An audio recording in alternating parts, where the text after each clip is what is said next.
थांब, इतकी घाई कशाची आहे तुला? ज्या उत्तरासाठी तू तळमळतोयस तेच उत्तर देण्यासाठीच मी आज इथे आलो आहे. आधी तू शांत हो आणि माझ्याकडे बघ.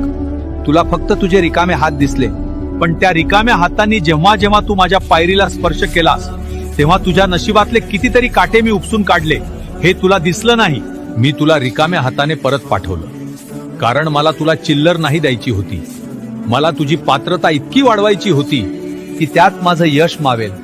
जर मी तुला पहिल्याच दिवशी सर्व दिलं असतं तर आज तू माझ्या दारात नसतास.